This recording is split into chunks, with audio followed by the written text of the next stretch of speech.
Hi, folks. This is Jesse Cope back with another episode of the American Soul Podcast. Hope y'all are doing well, wherever y'all are, whatever part of your day that you're in. Thank y'all for joining me here, giving me a little bit of your time. I know a number of y'all, both at your work and at home, have a million things to do. And so I will do my best to use your time as wisely as I can to be a good steward of it, so to speak. For those of y'all that continue to share the podcast, I'm incredibly grateful and humbled by that you're willing to do that, because y'all are the reason that this thing continues to grow, folks, without a doubt. It's not sharing it on social media. I mean, me doing it. It's not anything else. It's word of mouth from y'all. So thank you so much. We're going to take a little walk. I had one dog. Actually, I had two at first, but something is much more interesting in the woods, and they have abandoned me because that obviously is going to hold their attention more than walking along listening to me ramble on. No girls, no wifey, although they just came driving in not too long ago. So we're going to take one of our little walks down the road again. We're going to talk about a topic today that I know has been coming for a long time. Really, honestly, since I started the podcast, we've almost been doing this for a year, folks, about 10 months now. I've got another couple months and it will be a 1-year anniversary, so to speak. And I knew that this topic was going to come, and that's fine. I haven't really been putting it off out of anything else than maybe a little bit of trepidation, but not really. It's not that momentous of a topic, I don't think. I mean, they all are to some degree. But for whatever reason, it fell here. So we're going to get into it. I'm going to pull a little bit from a wall builders article online, which you can go up and look. I'm going to pull a little bit out of the Avalon Project from Yale, which you can go and look up. And I'm going to pull a little bit out of this Founder's Bible that I talked to y'all about recently, which is really turning into a pretty phenomenal resource. So let me see how to do this. So I guess just generically to start with, any organization, any institution, any country, whether you're talking about a tire company or a bakery or the Boy Scouts of America or Iran or France, whatever the country or organization or institution is, they have a founding set of principles. Now, some organizations and institutions and even countries, you can change those. But if you change those, you're going to alter that, whatever it is. And so you can't, whatever you do, you can't have a set of principles that go directly against your foundation. You can't undermine them and think that you're not going to destroy that company, institution, or country. We have talked a lot about education. We've talked about some of our founding fathers like Benjamin Rush that were big proponents of public education, which I agree with. You need an educated population. Our founders were pretty strong on that across the board, that you can't have a strong republic without an educated population. And so we have a responsibility to do that. But if we're going to do that, especially if it's going to be publicly funded, if we're going to take money from American citizens to fund the education of our children, that education has to strengthen the pillars and foundations of our nation. And we've talked about that a number of times. Like Reagan said, the family is the cornerstone of the nation, the strength of the nation, the strength of our family. So our education, it doesn't take a rocket scientist, folks. If we're going to strengthen our nation, part of our education, a huge chunk, would be families. But it's not. We're a Christian nation. We talk about this time and time and time again, every episode almost, in some form or fashion.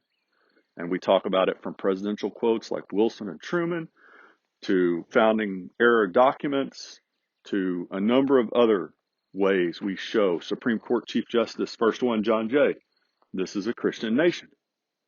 So the very center of our education should be God, Jesus Christ. But they're not. Well, how did this happen? How did we get to the point where God and Jesus Christ, marriage and family are not the center of the education of our children? That we're basically, folks, when you talk about the last quarter century and some of the laws like No Child Left Behind, we're forcing, indoctrinating, if you will, these children. Well, and there's some basis for that. That's not horrible in and of itself. Any organization you go into, the Marine Corps, when we went in, we were taught the history of the Marine Corps. We were given that the spirit of corps, right? That's what, in my opinion, has always made the Marine Corps the best, because we breed that into our Marines. We always have traditionally. You can make some arguments, and I have recently, that we're no longer doing that and really have been weakening it for quite a while. But that's what you do. Any organization that you want to be really strong, you breed those founding principles into your new members. And so our new members as a country are our children.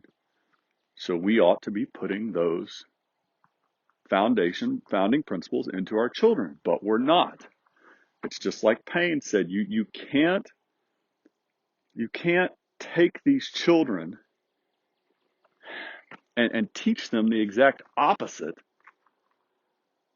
of the truth and then expect to have no consequences. Yet that's exactly what the left has pushed for about the last 80 years in America. And it's gotten to do this, folks, because we've done such a poor job. And this is where I'm going with this. So I'm going to give you a little piece of history today. Some of y'all may know this, some of you may not. I'm betting that most of you don't. I have had to do research off and on for the last few years on this because on the face value, it sounds really damning when you look at this as far as America being a Christian nation. But when you really start to dig into it, you see that not only is it not condemning, not damning, it actually strengthens the argument that America is a Christian nation. But we don't know that. I can't even imagine that 1% of the students educated in the United States today know this, because we've made all these distracting things our focus. So back at the founding of our country, there was a group of nations, 5 nations, I think, Morocco, Algeria, a couple others, that they were the Barbary states, the Barbary pirates, right? And so what they would do, they were Muslim countries, and they, based on the Quran, which is their holy book, they felt that they had a right to rape, pillage, and plunder anyone who was not a Muslim, or who would not pay tribute if they weren't a Muslim, to acknowledge that Islam was the one true religion. Well, when we were a colony, we fell under the protection of the British Navy. When we were in the Revolutionary War, we fell under the protection of the French Navy as far as these pirates were concerned. But as soon as we became an independent country, we no longer served that protection or had a right to it, because we were no longer paying. Most of the European countries paid tribute, right? And so and at that time, when we became an American nation first, we didn't have enough money, or we didn't have a navy, and so we were forced to pay ransom, basically. We were. So these pirates would come and they would attack cargo ships. The Muslims wouldn't attack the naval ships, which is, you can read into that however much you want there. They would just attack the defenseless cargo ships and take the cargo and take the sailors prisoner and sell them as slaves. And then if we wanted them back, we would have to pay exorbitant amounts. It was tens of millions of dollars each year in modern money back then. It was thousands back then. So just a little bit, let me find it. This is coming out of the Founder's Bible. So 1784, the first American ship was seized by pirates from Morocco. Two more seized in 1785 by Algeria. And so in 1784, Congress authorized three American diplomats, Adams, Benjamin Franklin, and Thomas Jefferson, to negotiate with these Muslim terrorists. Shocking, we had to deal with Muslim terrorists at the founding of our country. And today, who are we still dealing with? What war have we just been in for the last 20 years dealing with? Oh, there it is, Muslim terrorists. Folks, I fought alongside some men that were Muslim. And I fought alongside some pretty decent ones from a worldly standard. But I'm telling you what, it's like this. There is a huge difference between what you call in America Christmas and Easter Christians, meaning they go to church about twice a year, and that's about the extent of their relationship with God and Jesus Christ, and Christians that actually follow the teachings of Christ. Well, there is a huge difference between Muslims that kind of pay a little bit toward Islam and the Quran and Muslims that really follow the letter of the Quran. Here's an example. So our ambassadors went over there, and after a couple of years of negotiation, trying and asking these people as a new nation, we haven't attacked you, we haven't done anything to you. And yet you feel like you have the right to come steal our ships, steal our cargo, and enslave our sailors, and then force us to pay this exorbitant rate. What gives you the right? And so the ambassador to Tripoli responded to Adams and Jefferson asking, and he said, the reason we do is because that it was founded on the laws of their prophet Muhammad, that it was written in their Quran, that all nations who should not have acknowledged their authority were sinners, that it was their right and duty, not just right, folks, but duty, to make war upon them wherever they could be found, and to make slaves of all they could take as prisoners, and that every Muslim who should be slain in battle was sure to go to paradise. So, you really follow the Quran, you really follow these teachings, you have not only the right, but you have the duty to attack, kill, rape, plunder anybody that refuses to acknowledge Islam as the one true religion. Huge difference. And if I didn't say this before because I can't remember, this is a massive topic, folks. And I'm just trying to stay on track and not go down 15 different rabbit trails and make just a couple of very succinct points. At least I hope they're succinct. Muslims that really follow the Quran, that are not Christmas and Easter Muslims, if you'll allow me to make that heresy, I suppose, on both sides. This is what they believe, and they were acting on it. And so we eventually got a treaty, right? And in this treaty, one of the lines from Article, let me get there, folks, Article 11, 1797 Treaty of Tripoli. One part of one line says the government of the United States is in no sense founded on the Christian religion. ... So the left has used this quote consistently for a number of years to say, aha, here it is. This is your smoking gun. We are not a Christian nation. We have never been a Christian nation. Y'all are all wrong. Okay, there's a lot of problems with this. One, as anybody that's been listening to this podcast knows, you're by doing that, you're ignoring an overwhelming amount of evidence, writings, commentary from founding fathers, from subsequent generations, that we are absolutely a Christian nation. So that's the first thing, is you've got to say, okay, this one line out of this one treaty, which is shocking. I hadn't really pulled this together until just now. It's exactly what they've done with separation of church and state. They couldn't get God out of our institutions, government, public life, education, until they took one phrase out of one sentence, out of one letter, private letter, from a president to a Baptist pastor, which was doing the exact opposite of what they claim. And this is the same thing. When you put this line, we're going to talk about it in just a second, when you put this line in context, it does the exact opposite of what they claim that it does. Because you see, what they've done is they've pulled 18 words out of a sentence that's 81 words long, out of a paragraph, out of one article, out of a whole treaty. Well, these treaties, what they don't tell you is that there's multiple other places where they acknowledge that America is a Christian nation. See, what we were trying to do in this particular part of this treaty was we were trying to reassure these Muslim nations that we were not going to make holy war on them. We were not going to attack them. We were not the kind of Christian nation that was going to attack them simply because they were a Muslim nation. We were trying to distance ourselves from the old European nations which had led to the Crusades and other actions that attacked these Muslim nations simply because they were Muslim. We were saying, Jefferson, Adams, our founding generation was saying, hey, no, that's not us. We're not that kind of Christian nation. We're a peaceful nation. We're a Christian nation that follows the teachings of Christ. We want to live in peace with you.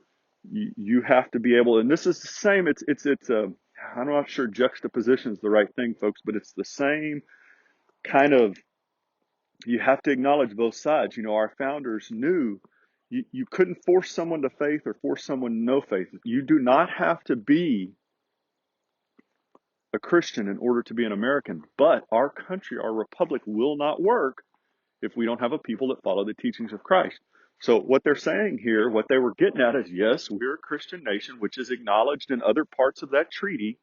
There's one line where they acknowledge the year date. They use the Muslim date and the Christian date based on the birth of Jesus Christ. They talk about the fact that the sailors were Christians, and therefore any of those Christians that escaped and went back, they didn't have to pay ransom for them, because in this treaty we were still paying ransom at this point. And I think I said that right. I think we were still paying tribute in 1797. That's why I checked myself just now. At any rate, the point was, that was the point. They weren't saying that we weren't a Christian nation. They were actually saying we are, but we're not that kind of Christian nation that's going to attack you. Okay? So, and there's one other really interesting little tidbit. Oh, I'm over already. Let me run through this and see if it makes sense. I'm going to pull this out of the Founders Bible because I think it kind of falls in with here. The year after the war ended, the first American edition of the Quran was published. The Muslim terrorists had cited the Quran as their authorization for fighting Americans, so Americans wanted to see for themselves the philosophy that had cost so many American lives, 4 years of fighting, and great economic expense. The introduction to the book predicted that after Americans read the Quran, and here's a quote from this introduction, and this is out of the Founders Bible again, "Thou wilt wonder that such absurdities have infected the best part of the world, and will avouch that the knowledge of what is contained in this book will render that Islamic Sharia law contemptible." Sharia, sorry, I knew that wasn't right. So, A, the American public was extremely interested in this, and B, this little quote from the inset was saying, man, once they read this, they're going to see how messed up this Sharia law is. And they're going to think it's amazing that so much of the rest of the world has been infected with this. Okay, let me tie it all in real quick, folks. And I told you this was a huge topic, and I'm trying to do the best I can to get the salient points across. The left uses this and twists it. They take a little piece, just one little bit of truth, and they rip it out, take it out of context, and they try and say, okay, here we go. America's not a Christian nation, just like they did with separation of church and state. We have allowed this because we don't educate our children anymore. They don't know this. I would argue that 99+% of kids have no idea about this conversation, about this one line. If they do, they only know what modern culture says, which is, aha, here we go, there it is. This means that we're not an American nation, completely ignoring the mountain of other evidence that goes against that and taking this completely out of context. If we're going to have public education, folks, which we need an educated population, it has to be centered on the foundations and pillars that made our nation, which is God and Jesus Christ, and as Reagan said, the family, and thereby marriage and the family. Got to have it.